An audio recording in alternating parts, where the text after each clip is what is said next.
함께 묵도하심으로 이 시간 예배를 주님 앞에 드리도록 하겠습니다.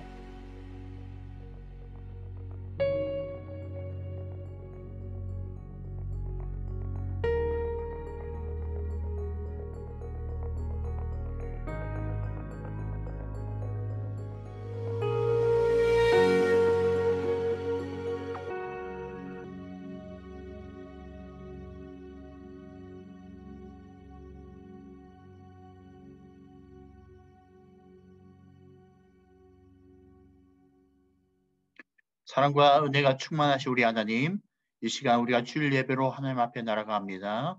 우리 예배 가운데 우리 하나님께서 임재하여 주셔서 각 심령 가운데 성령의 충만함을 입혀 주시고 머리끝부터 발끝까지 주님의 사랑의 손으로 어루만져 주셔서 예배를 통하여 우리의 영과 육이 다시금 솟아나게 되는 시간 될 수 있도록 축복하여 주시옵소서. 우리 예배가 하나님이 기뻐 받으신 예배가 될 수 있도록 인도하여 주시옵소서. 감사드리며 예수님의 이름으로 기도드렸습니다. 아멘. 다 함께 사도신경으로 우리 신앙 고백하겠습니다. 전능하사 천지를 만드신 하나님 아버지를 내가 믿사오며 그 외아들 우리 주 예수 그리스도를 믿사오니 이는 성령으로 잉태하사 동정녀 마리아에게 나시고 본디오 빌라도에게 고난을 받으사 십자가에 못 박혀 죽으시고 장사한 지 사흘 만에 죽은 자 가운데서 다시 살아나시며 하늘에 오르사 전능하신 하나님 우편에 앉아 계시다가 저희로서 산자와 존자를 심판하러 오시리라. 성령 믿사오며 거룩한 공예와 성도가 술교통한 것과 죄를 사하여 주시는 것과 몸이 다시 사는 것과 영원히 사는 것을 믿사옵나이다. 아멘. 다 함께 찬송가 94장 함께 찬양하겠습니다.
아멘. 이 시간 방수미 선생님 대표 기도해 주시겠습니다.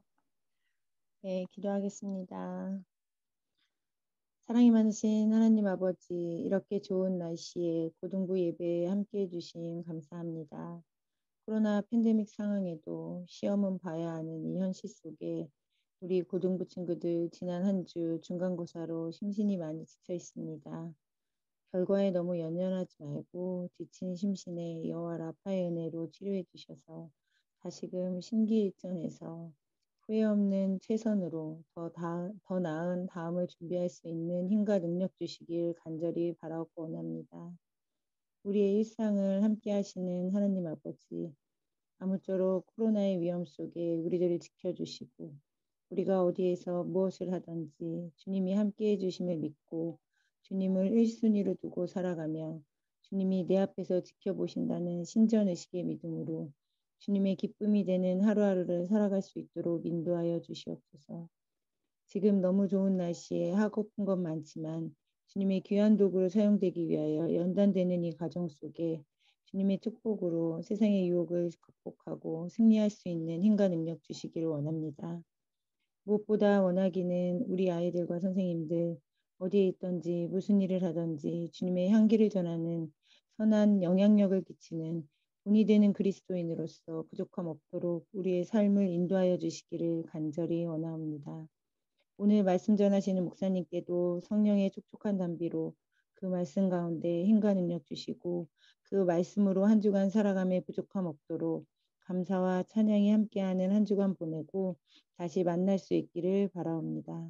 주님의 따뜻하고 한량없는 사랑을 느끼며 살아가는 우리 고등부 학생과 선생님들 되기를 바라며 우리 고등부를 축복하시는 예수님 이름으로 기도드립니다. 아멘. 아멘. 감사합니다. 오늘 함께 볼 하나님 말씀 마태복음 18장입니다. 마태복음 18장 12절부터 14절까지의 말씀입니다. 자, 읽어드릴게요. 너희 생각에는 어떠하냐? 만일 어떤 사람이 양 100마리가 있는데 그 중에 하나가 길을 잃었으면 그 99마리를 산에 두고 가서 길 잃은 양을 찾지 않겠느냐? 진실로 너희에게 이르노니 만일 찾으면 길을 잃지 아니한 99마리보다 이것을 더 기뻐하리라. 이와 같이 작은 자 중에 하나도 있는 것을 그것은 하늘에 계신 너희 아버지의 뜻이 아니니라. 아멘. 자, 말씀 제목 다 함께 보도록 하겠습니다. 예수님을 따르는 삶 9번째 시간입니다. 다 함께 하나님의 마음으로란 소제목을 가지고 같이 말씀을 나누도록 하겠습니다. 우리 남자친구들은 아마 축구나 야구를 좋아할 거예요. 목사님도 야구에 대한 관심을 가지게 된 게 과거에는 박찬호 선수, 요즘에는 류현진 선수 때문에 야구를 관심을 가지게 됐던 것 같아요. 이 메이저리거 야구 선수들의 연봉을 한번 알아봤습니다. 자, 지금 이게 2020년도 기준이에요. 올해 2021년도는 조금 순위가 다르더라고요. 메이저리거의 선수 연봉 순위가 1등이 마이크 트라웃이라는 선수더라고요. 423억. 두 번째는 크레이튼 커쇼, 데이비드 프라이스, 매니 마차드, 미겔 차브레라 이런 순위로 쭉 나가더라고요. 자, 메이저리그 선수들은 좀 금액이 좀 크잖아요. 근데 우리 KBO 선수들의 연봉을 보니까 1등부터 해가지고 이 순위거든요. 가장 많이 받는 선수가 2020년도 기준입니다. 이대호 선수가 25억으로 가장 많이 받고, 그다음에 양현종 선수가 23억, 작년에 이렇게 순위가 매겨져 있더라고요.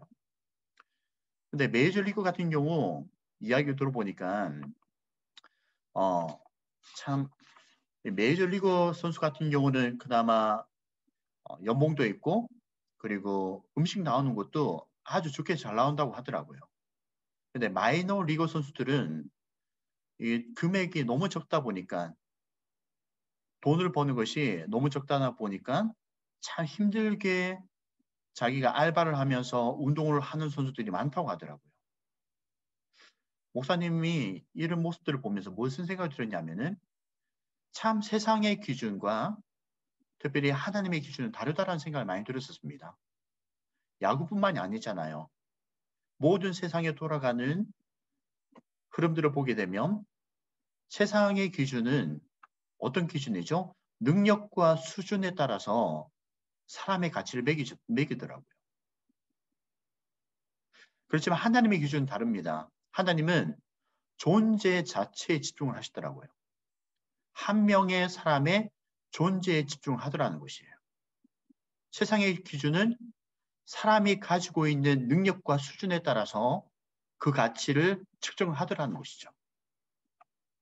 또 세상에서는 결과가 어떻게 나오냐, 그리고 이익이 되냐, 그렇지 않냐, 또 사람들이 많은 다수냐, 소수냐, 다수결의 원칙에 의해 가지고 세상의 기준이 달라지게 됩니다.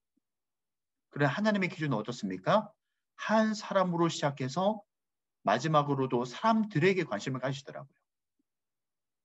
하나님의 기준과 사람의 기준이 세상의 기준이 이렇게 다르다는 것을 우리가 볼 수가 있다는 것이죠. 하나님은 그야말로 사람에게 집중되어 있다는 것이에요. 그래서 하나님께서는 얼마나 그 사람을 존귀하고 귀하게 보시는지 이 모든 하나님의 플랜에 있어서 가장 중요한 핵심이 사람에게 있다는 것을 매 순간마다 우리들에게 보여주고 있다는 것입니다.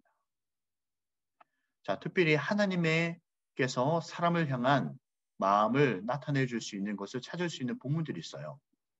첫 번째는 어디에서 우리가 발견할 수가 있냐면은 아담과 하와를 통해서 하나님이 얼마나 사람에게 집중되어 있는 것인지를 발견할 수가 있다는 거예요. 자, 아담과 하와가 하나님의 사랑을 받아서 특별한 사람으로 이 사람들이 구별되게 되어졌어요. 많은 만물들을 하나님이 아담과 하와에게 선물로 주셔서 정복하고 다스릴 수 있도록 하나님 선물로 주셨잖아요. 그렇지만 아담과 하와가 죄를 짓게 되죠. 마귀의 꾀에 넘어가서 아담과 하와가 죄를 짓게 되었어요. 그렇지만 하나님께서는 이 아담과 하와라는 이 사람의 존재를 너무나 귀하게 여기셔가지고 이 사람들이 죄를 지은 것을 알고 있음에도 불구하고 바로 즉시 나타나서 이 사람들을 죽여버리지도 않고 오히려 시간을 주시더라는 거예요.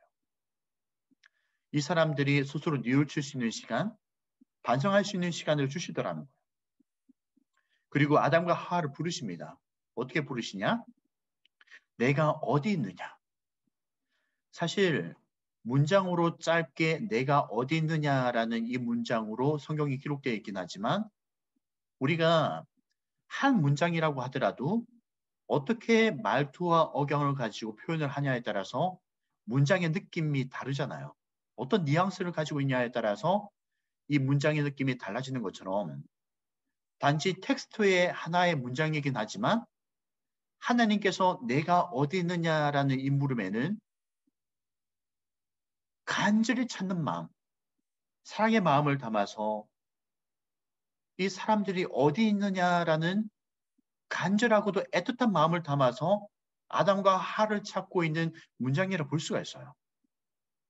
마치 무엇과 같냐면은 목자가 한 마리의 어린 양을 찾아 헤매이듯 애절하고도 간절한 마음을 가지고 찾는 목자의 마음이 내가 어디 있느냐에 담겨져 있는 거예요.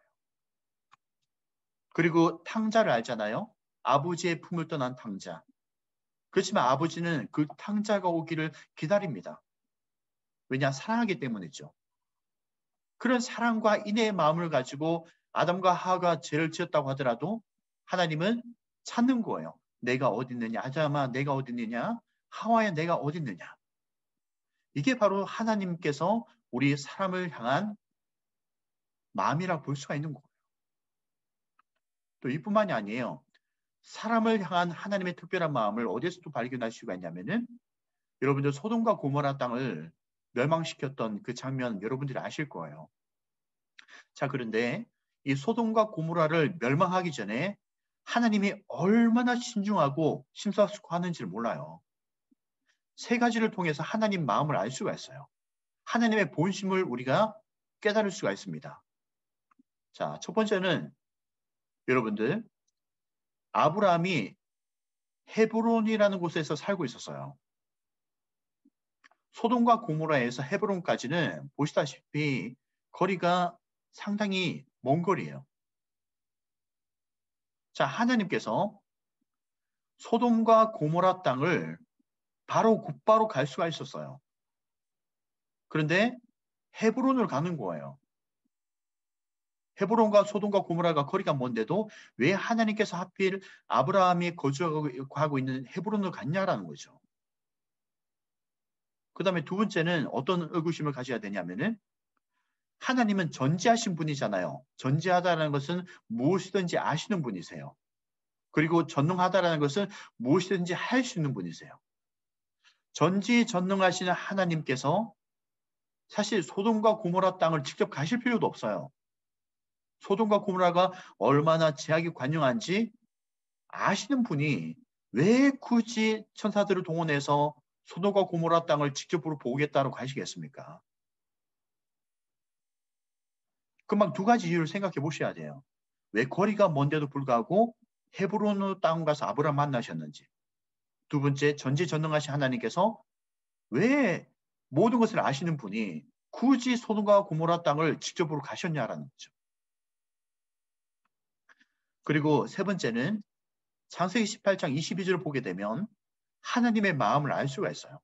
왜 앞에 그 먼 거리임에도 불구하고 아브라함을 찾아갔고 소돔과 고모라 땅을 직접 찾아가지 않으셔도 되는데 왜 찾아가셨는지를 이 본문에서 우리가 알 수가 있어요. 자, 보십시오. 창세기 18장 22절을 보면 이런 구절을 말씀했잖아요. 그 사람들이 거기서 떠나 소돔으로 향하여 가고 아브라함은 요 앞에 그대로 섰더니. 하나님께서 왜 아브라함을 찾아가셨냐? 자, 이 본문에서 지금 살펴볼 수가 있는데 원래 이 한글로 번역된 성경이긴 하지만 원어 성경에도 사실 지금 이렇게 성경 텍스트가 나와 있긴 해요. 그런데 원래는 이 텍스트가 아니에요. 텍스트가 아니고 쉽게 말씀드리면 티쿠네 스페림이라는 표현을 사용하는 건데 과거에 성경 필사했던 학자들이 있었어요. 어떤 학자들이 이 성경 필사를 했었냐면 처음에는 서기관 학파라는 사람들이 성경 필사를 했었어요. 요즘에야 여러분들 프린트에 놓고 돌리면 복사가 되잖아요. 아니면 뭐 USB라든지 컴퓨터에 파일을 저장할 수가 있었지만 과거에는 직접 손으로 필사를 해서 다음 세대에게 문건을 넘겨주는 그 역할을 했거든요.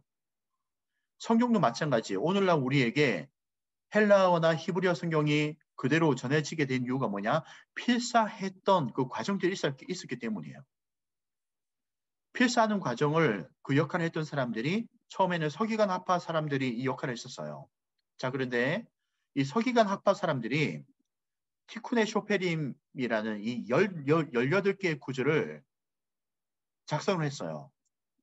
왜 18개의 구절을 따로 작성을 했냐면은 너무나 하나님을 거룩하고 너무나 건접할 수 없는 분이라고 생각해가지고 성경의 표현에서 하나님이 사람처럼 보여지는 표현들 그리고 하나님의 권위를 떨어뜨리는 본문들을 수정을 했어요. 그게 바로 18개의 구약의 본문이 있는 거예요. 그 중에 하나의 본문이 어디냐? 바로 창세기 18장 22절의 본문이에요. 서기관 학파가 수정했던 이 18개의 본문을 차후에 마소라 학자들이 그것을 다시 밑에 각주에 달아가지고 표시를 해놓은 거예요. 우리 한글 성경은 밑에 각주에 달려져 있는 마소라 학자들이 표현해 놓은 그 밑에 각주에 달려있는 내용을 따로 별도로 번역을 하진 않았어요. 서기관 학파의 그 성경 필사했던 것을 한글로 그대로 번역을 해놓은 거예요. 자, 그런데 친절하게도 막소라 학자들이 서기관 학파들이 수정한 본문들을 각주를 달아서 알 수 있게끔 해주었는데 그게 18개가 있는데 그 중에 하나가 바로 이 본문이에요. 자, 그러면 원래 성경의 진짜 원어적인 표현은 무엇이냐면은 이거예요. 자, 밑에 거 색깔 따로 표시한 걸 보셔야 돼요. 자, 수정하고 나서는 아브라함은 요 앞에 그대로 섰더니가 서기관 학파 사람들이 수정한 본문이지만 원래 원어적인 진짜 텍스트의 그 의미는 하나님은 아브라함 앞에 그대로 섰더니가 이게 원래 진짜 원어상으로 맞는 표현이에요. 자, 보십시오. 원래 원어상으로 하나님이 왜 아브라함 앞에 서 있는 겁니까? 사람의 눈에 봤을 때, 서기관 학파의 눈에 봤을 때 하나님의 권위가 너무나 떨어져 보이는 거예요. 아브라함이 주인의 위치에 있는 것 같고 하나님이 종의 위치에 있는 것 같은 느낌을 받았던 거예요. 사람의 눈에 볼 때도 하나님이 참 이해할 수 없는 현재 모습을 취하고 있다는 거죠. 왜 하나님은 소돔과 고모라 땅을 직접 가지 않고 아브라함에게 왔냐면은, 그리고 아브라함 앞에서 지금 하나님이 머뭇머뭇거리고 주저주저 하시는 이유가 뭐냐면은 하나님이 아브라함의 마음을, 하나님께서 아브라함이 마음을 좀 알아줬으면 좋겠다라는 거예요. 하나님의 본심을 좀 알아줬으면 좋겠다라는 거예요. 어떤 본심이냐? 하나님은 공의의 심판의 하나님이시기도 하지만 사랑의 하나님이시거든요. 하나님은 사람을 너무나 사랑하시다 보니 사람을 심판하는 것을 원하지 않으셨던 분이세요. 무엇을 원하셨냐? 사랑과 인애를 가지고 사람들이 어찌하면 좀 더 돌이킬까를 오래 참고 인내하시는 분이세요. 그러다 보니 하나님의 본심은 소돔과 고모라가 회개하였으면 좋겠다라는 거예요. 그리고 그들이 다시금 하나님을 바라보았으면 좋겠다라는 그런 마음을 가지고 있는 거예요. 죄를 멀리했으면 좋겠다는 마음을 가지고 있는 겁니다.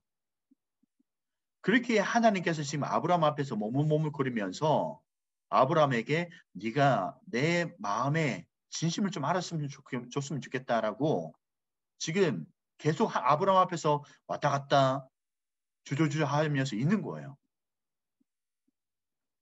자, 하나님의 가장 큰 사랑과 인애의 마음을 어디에서도 발견할 수가 있냐면은 요나서의 말씀을 통해서 발견할 수 있어요. 요나는 지금 하나님 말씀에 따라서 아수르 니느웨 성으로 갔습니다. 원래는 요나가 니느웨 성으로 가고 싶지 않았어요. 왜냐? 요나는 하나님의 본성을 너무나 잘 알았기 때문이에요. 만약 요나가 아수르 가서 니느웨에서 복음을 전하잖아요. 너희가 회개하라. 하나님의 심판이 임할 것이다 라고 메시지를 전했을 때 만일 니느웨에 있는 사람들이 회개한다고 한다면 하나님이 분명히 용서할 것을 요나는 알았던 거예요. 여러분들 아수르 니느웨 성을 어디를 비교하면 되냐면은 우리나라하고 일본 사이를 여러분들이 생각하시면 돼요. 일본이 우리나라를 과거에 얼마나 핍박을 했었습니까? 우리나라 사람들은 기본적으로 일본이라는 그 나라에 대해서 반감을 가지고 있어요. 지금 아수르에 있는 니느웨 성이 바로 요나와 이스라엘 민족들에게 그와 같은 역할을 했던 그러한 민족들이었어요. 그러다 보니 요나는 아수르에 가서 니느웨 성에서 하나님의 말씀을 전달하고 싶지 않았던 거예요. 그렇지만 하나님은 다르다라는 거예요. 하나님은 어떻게 말씀하시는 거예요? 보십시오. 이 큰 성읍 니누에는 좌우를 분별하지 못하는 자가 12만여 명이요 가축도 많이 있나니 내가 어찌 아끼지 아니하겠느냐. 아무리 죄가 있는 죄인이라고 할지라도 하나님의 기본의 마음은 뭐냐? 아끼는 마음인 거예요. 사랑의 마음인 겁니다. 이게 바로 하나님의 마음인 거예요.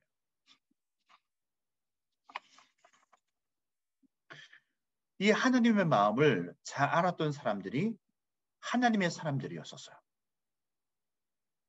예를 들면 참 많은 사람들이 있지만 모세라는 인물도 마찬가지로 하나님의 사람으로서 하나님의 마음을 꿰뚫어 보았던 인물이었거든요.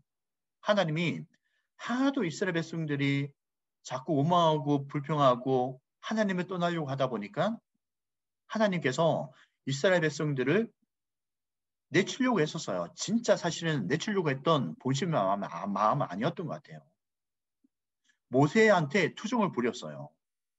내가 너희들을 이렇게 구원해 줬는데 어떻게 너희 이스라엘 백성들은 이렇게 내 마음을 몰라주고 자꾸 배교를 하려고 하냐라고 모세한테 하소연을 했더니 모세가 하나님의 마음을 꿰뚫어 보고 하나님 앞에 기도하는 거예요. 하나님께서 우리 이스라엘 백성들을 떠나가시면 우리가 어떻게 가나안 땅 갈 수가 있겠습니까? 그리고 가나안 땅에서 그 많은 대적들을 어떻게 싸워서 이겨나갈 수가 있겠습니까? 하나님의 인도하심 너무나 필요합니다. 모세가 하나님의 마음을 꿰뚫어 보았던 거예요.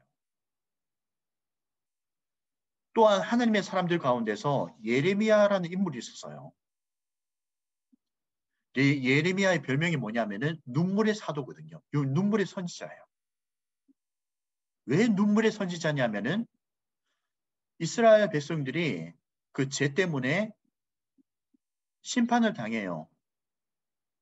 그 장면을 보면서 예레미야가 눈물을 흘리는 거예요. 근데 그 눈물에는 어떤 눈물의 의미가 있냐? 하나님 아버지의 그 마음에서 흘러나오는 그 마음 때문에 나오는 눈물이 있던 거예요. 하나님은 심판을 원하지 않으세요. 사랑과 인내를 가지고 베풀어주기 원하셨던 것이 바로 하나님의 본심이거든요. 너무나 제약이 간영하다 보니 어쩔 수 없이 공의적인 면이 있으신 하나님께서 이스라엘 백성들을 심판하는 거예요. 그런데 그 심판하실 때 아픔을 가지고 눈물 흘리면서 하나님이 이스라엘 백성들을 심판하셨던 것을 예레미야가 느낀 거예요. 그 하나님의 마음을 느끼면서 예레미야가 눈물 흘리는 겁니다. 마치 이것과 같아요. 사랑하는 부모님들이 자녀가 어긋난 길을 갈 때 체벌을 할 수가 있잖아요. 근데 부모님 마음에서 체벌을 할 때 마음이 좋지 못해요. 왜냐 부모님들은 자녀를 사랑하는 마음이 있기 때문에 그 사랑의 마음을 가지고 있는 부모님들 입장에서 자녀를 체벌하는 것은 사실 마음 아픈 일이거든요.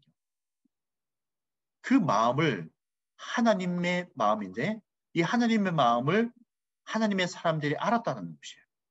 예레미야가 그랬고 모세가 그랬다라는 것이에요. 바울 사도도 마찬가지였었어요. 바울 사도도 빌립보서를 통해서 눈물을 흘리는 장면이 목격이 되거든요. 왜 빌립보 교인들에게 편지를 쓰면서 눈물 흘리는 장면을 볼 수가 있냐면은 빌립보 사람들을 향한 하나님의 마음을 바울이 느꼈기 때문이에요.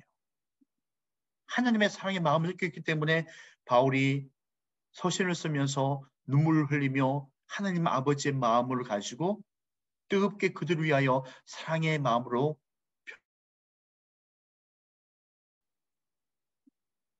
그리고 예수님도 마찬가지셨어요. 예수님도 하나님이시잖아요. 성자 하나님이세요. 성자 하나님이신 예수님도 사람을 얼마나 사랑하시는지 특별히 예수님이 한 영혼의 가치를 얼마나 소중하게 여기는지를 우리는 발견할 수가 있어요. 자, 지금 사진을 보게 되면 지금 이스라엘 가나안 땅의 사진이거든요. 자, 지금 마우스 포인트가 가리키는 여기 지점이 갈릴리 바다예요. 그리고 이 중간에 마우스 포인트 따라서 지금 가고 있는 이 길이 요단강입니다. 갈릴리 호수에서 이 길을 따라 요단강이 흘러가는 거예요. 그래서 여매로 물이 흘러갑니다. 자, 보시면 여기가 지금 갈릴리 지역이거든요. 그리고 유대 광야 이쪽이 예루살렘이 있어요. 자, 이 유대인들이 예루살렘에 살고 있는 유대인들, 이 사람들이 갈릴리 바다로 갈 때, 갈릴리 지역으로 갈 때 어떻게 가냐면은, 자, 마우스 포인트 보이죠? 위로 이렇게 쭉 예루살렘에서 길을 따라 여리고를 가서 베다니라는 지역 있죠. 요단강을 지나서 베다니를 가서 점선이 있는 이쪽 길로 가요. 자, 물론 지금 목사님이 표시한 길을 보세요. 지금 실선이 보이죠? 긍정적 실선. 예루살렘에서 이 길을 따라서 세겜을 지나 갈릴리 지역으로 갈 수도 있어요. 자, 그런데 사람들이, 유대인들이 이 실선을 따라서 세겜을 지나가는 이 길을 잘 가지 않아요. 갈릴리 지역에 있는 유대인들도 마찬가지로 이 실선을 따라서 예루살렘으로 갈 수 있음에도 불구하고 이 길을 가지 않습니다. 갈릴리에서 예루살렘을 가든 예루살렘에서 갈릴리 지역으로 가든 전부 다 위에 이 점선을 따라서 둘러가는 길을 가는 거예요. 왜 그러냐면은, 자, 여기에 지금 사마리아인들이 살고 있기 때문이에요. 이쪽 지역에. 사마리아인들과 유대인들은 사이가 나빠요. 몇 가지 이유가 있어요. 첫 번째 이유는 과거에 유대인들 중에서 어떤 한 부류의 사람들이 사마리아에 쳐들어와 가지고 그림심산에 있는 성전을 파괴를 해버렸어요. 그 일 때문에 사마리아인들과 예루살렘이나 갈릴리 바다 근처에 살고 있는 유대인들이 사이가 나빠지게 된 거예요. 그리고 두 번째 이유는 이 사마리아인들은 혼혈족이거든요. 순수 유대 혈통을 잃어버린 사람들이에요. 그러다 보니 유대인들 입장에서 이 사마리아인들은 혼혈이다 보니 너희들은 순수 혈통이 아니어서 지저분한 피가 섞여 있다라는 거예요. 그래서 같이 상종하지 않으려고 했었습니다. 사이가 나빴어요. 그러다 보니 이 둘러가는 길을 가는 거예요. 직선으로 갈 수 있음에도 불구하고 점선을 따라서 이 길을 가는 겁니다. 자, 그런데 예수님께서 보십시오. 예수님도 유대인으로 태어나셨거든요. 그런데 예수님께서 유대인들이 가지 않는 이 직선로로 가는 거예요. 직선로로 가는데 어디로 가냐? 이 세겜 땅으로 가는 거예요. 세겜의 근처에 가게 되면 무엇이냐면은 수가라는 곳이 있거든요. 수가라는 곳.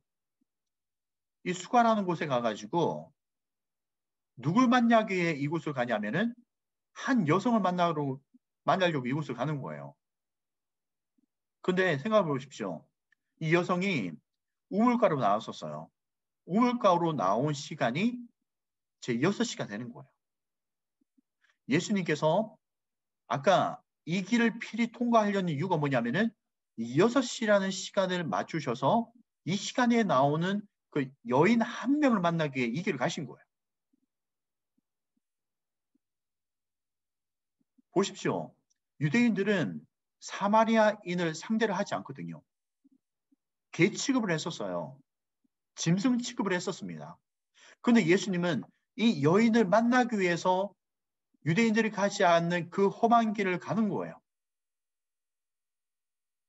왜 그렇습니까? 이 여인의 가치를 누구보다 소중하게 여기기 때문이에요.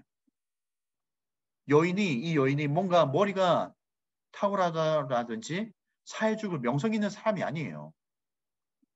이 여성이 결혼도 총 6번을 했던 여성이었거든요. 사회적으로 봤을 때 사람들의 평판이 좋지 못했던 그런 여인이었었습니다. 이런 여인 한 명을 만나기 위해서 예수님이 그 길을 가시는 거예요. 마치 무엇과 같죠? 예수님께서 말씀하셨던 것처럼 작은 자 중에 하나라도 잃지 않기 위해서 목자가 한 어린 양을 찾듯이 우리 예수님께서 사람들이 어울리지 않고 취급하지 않으려고 하는 여인 그 한 명의 가치를 소중하게 여기셨던 그 예수님께서, 어린 양의 그 한 명의 가치를 소중하게 여기시는 그 예수님께서 그 여인을 만나기 위해 그 길을 가셨던 거예요. 여러분들, 오늘 이 말씀을 통해서 우리 하나님께서 얼마나 우리의 삶에 대한 관심이 특심하신지를 여러분들은 기억을 하셔야 됩니다. 우리 성부 하나님도 그러셨고, 성자 예수님도 그러셨고, 성령 하나님도 마찬가지예요. 성령 하나님도 여러분들의 각 심령, 각 마음 가운데 개별적으로 다 함께 거주하세요. 성령님은 여러분들 한 명에게 임재하고 계세요. 이처럼 하나님께서 우리 사람을 얼마나 특별하게 생각하시는지, 한 명의 한 영혼을 얼마나 특별하게 사랑하시는지를 여러분들이 기억을 하실 필요가 있습니다. 우리 예수님께서 십자가의 길을 걸어가신 이유가 무엇입니까? 한 영혼을 구원하기 위한 것이었어요. 여러분들 한 생명을 구원하기 위해서 예수님께서 십자가의 길을 걸어가신 겁니다. 우리 하나님께서는 이토록 사람의 가치를 높게 평가하신다는 것, 한 영혼의 가치를 천하보다도 더 귀하게 여기신다는 사실을 여러분들이 기억할 수 있으면 좋겠습니다. 우리가 지금까지 우리 공동체를 아름답게 형성해 나가기 위해서 우리가 서로가 서로에게 축복의 사람이 되기 위해 한 영혼을 품고 기도하는 시간을 가졌어요. 또한 다 함께 우리 공동체가 돌봄의 공동체가 되자, 이런 목적을 가지고 한 친구가 한 명에게 성경 구절의 말씀을 통하여서 영적인 돌봄을 우리가 실천했었습니다.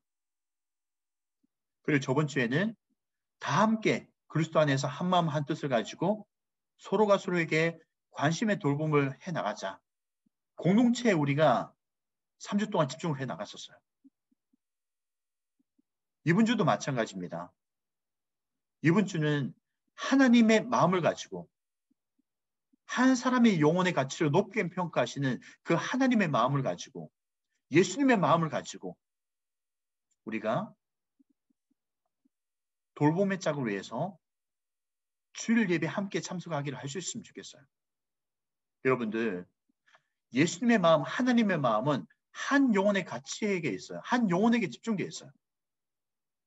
우리가 비록 하나님의 마음, 예수님의 마음을 가지고 한 영혼을 전도할 수 없는 지금 상황이지만, 그럼에도 불구하고 우리가 최대한 하나님의 마음, 예수님의 마음을 가지고 한 영혼을 여러분들이 돌봐줄 수 있는 이번 한 주가 또 될 수 있으면 좋겠어요. 어떻게 할 수가 있을까요? 바로 적어도 최소 주일 예배를 우리가 서로가 서로를 책임져 줍시다.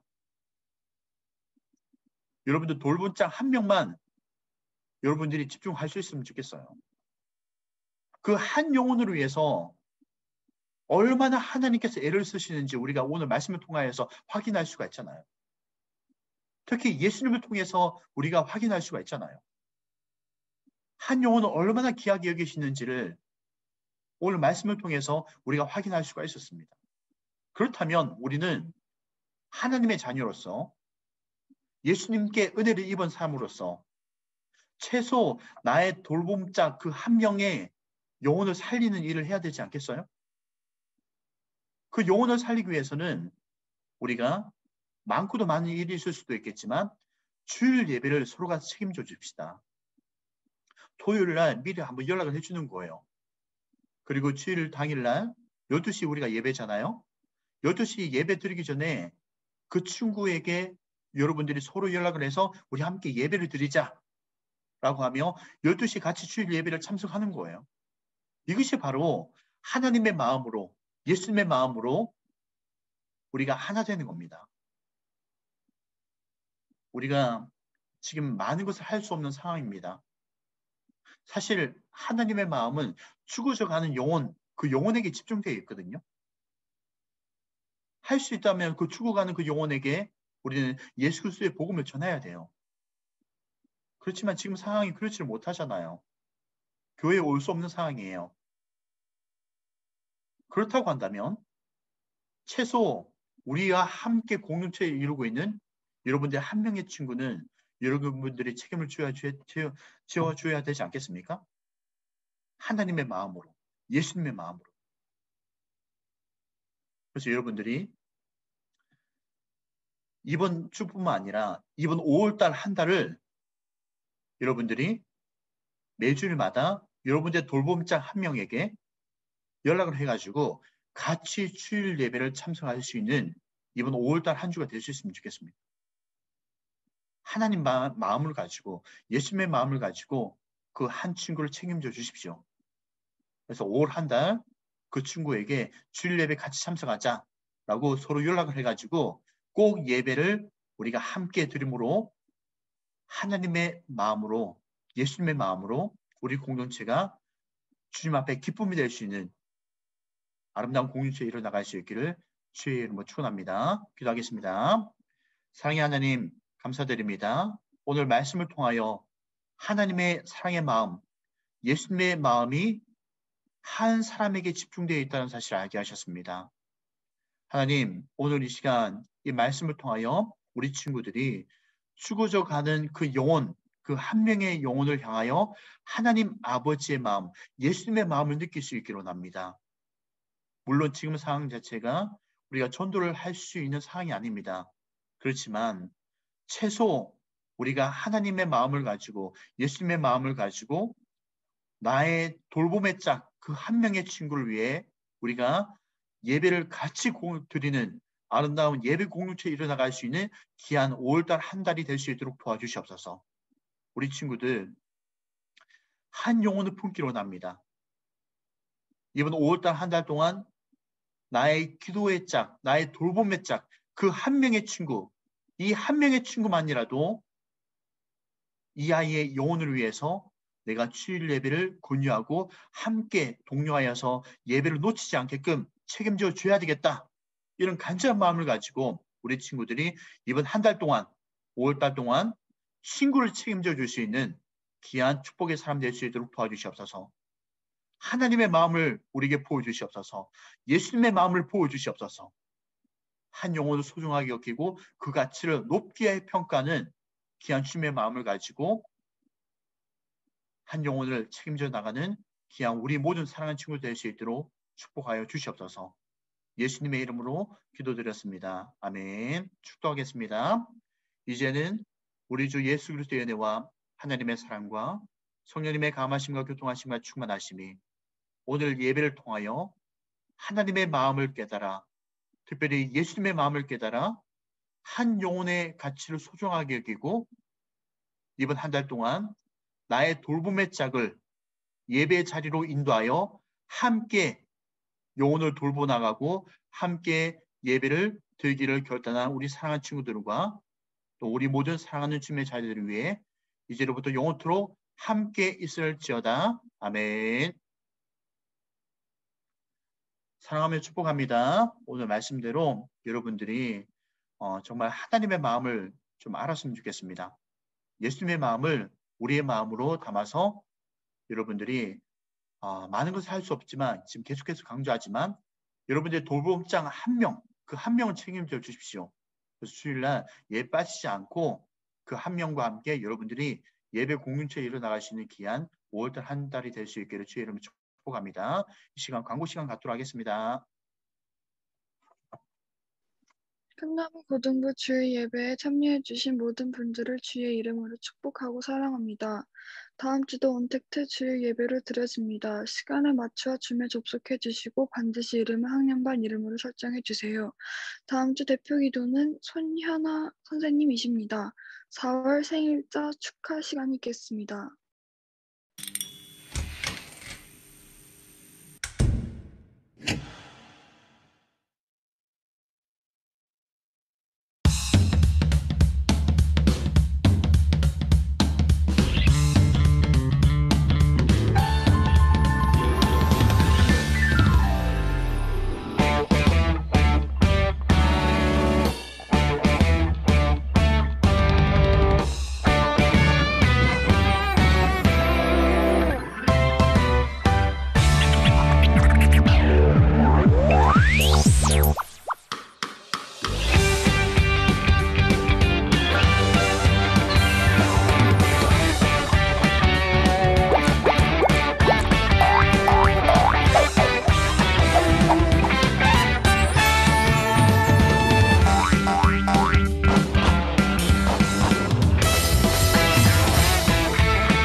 유진아.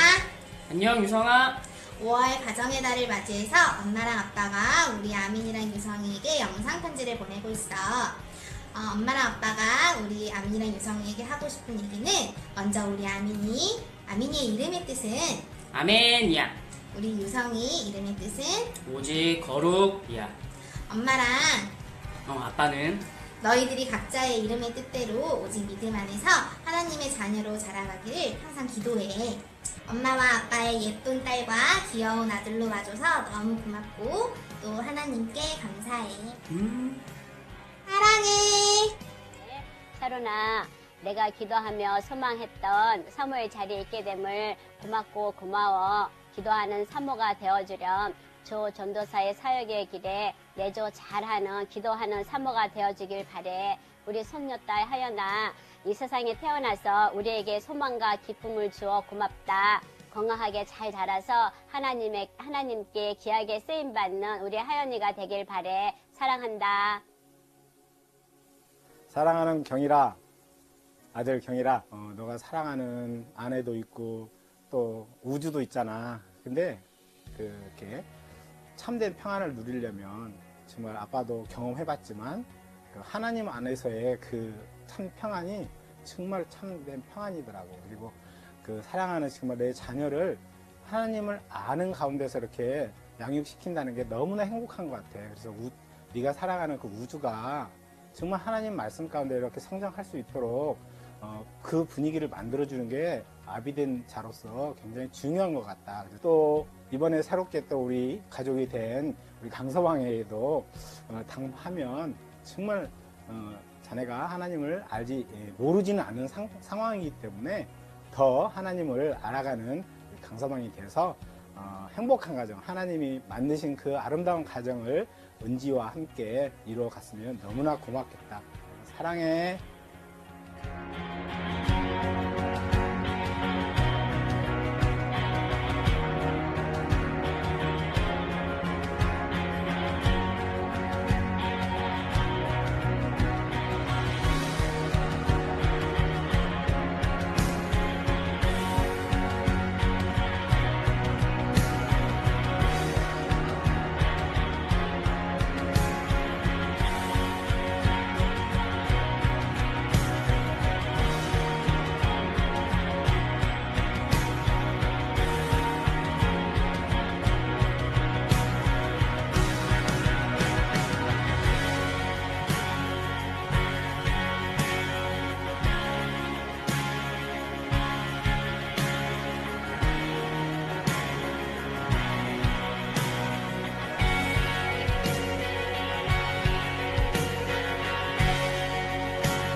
자, 광고 몇 가지만 더 추가해서 알려드릴게요. 자, 지금 PPT 화면 보이고 있죠? 금방 보여드렸던 그 영상은 어린이 주일날 맞이하여서 우리 부모님들께서 자녀에게 보내주셨던 스토리 사진, 영상 편지, 손편지에 관한 내용들을 영상으로 만든 거예요. 이번 다가오는 주일은 어버이 주일입니다. 그래서 우리 친구들이 자녀들 입장에서 우리 부모님들에게 스토리 사진, 영상 편지, 손편지를 보내시고 그것을 아까 영상에 봤던 것처럼 사진을 찍어가지고 보내주시면 돼요. 그러면 그 중에서 1등, 2등, 3등을 선정을 해가지고 현금으로 직접 드릴 겁니다. 1등은 30만 원, 2등 20만 원, 3등 10만 원 이렇게 상금이 나갈 거예요. 그래서 이번 어버이 주일날 여러분들을 맞이해서 이번 주 목요일까지 제출해 주셔야 됩니다. 손편지를 적은 친구들은 손편지를 사진을 찍어서 보내주시면 돼요. 영상 편지도 괜찮고 스토리 사진이라는 것은 사진을 보내주면서 밑에 설명을 다는 거예요. 그렇게 여러분들이 참조해 주셔가지고 많은 참석을 부탁을 드리겠습니다. 자, 그리고 설문조사 여러분들 아직 안 한 친구들 있잖아요. 그 친구들은 내일까지입니다. 내일까지 설문을 꼭 참여를 해주시기를 부탁드리겠습니다. 설문 참여한 친구들은 화요일 날 우리 선생님들께서 친구들한테 설문 참여한 친구들에게만 이 상품권이 나갈 거예요. 물론 금액이 크진 않습니다만은 조그만 금액이지만 여러분들이 먹을 수 있는 조그만 상품권이 나갈 거니까 많은 참여를 부탁을 드리겠습니다. 그리고 다음 주 주일도 마찬가지로 똑같이 우리 친구들은 줌 예배 시간에 맞춰서 그대로 참석을 하면 되겠습니다. 그리고 공과 공부도 그대로 진행되니까 어쨌든 시간을 빠뜨리지 말고 이번에 공과 모임을 통해서 선생님들께서 여러분들 또 돌봄짝, 1대1 돌봄짝 미션이 주어지게 됐잖아요. 예배를 우리가 친구를 책임지고 꼭 같이 예배를 동참할 수 있도록 하자. 그걸 5월달 한 달 동안 잘 실천해 주시기를 부탁드리겠습니다. 자, 마지막으로 이번 생일 맞은 친구들 축하드리고 잠시 목사님 기도하고 그 이후에 또 공과 모임을 가지도록 하겠습니다. 기도하겠습니다. 하나님, 이번 생일 맞은 친구들 주의 이름으로 축복합니다.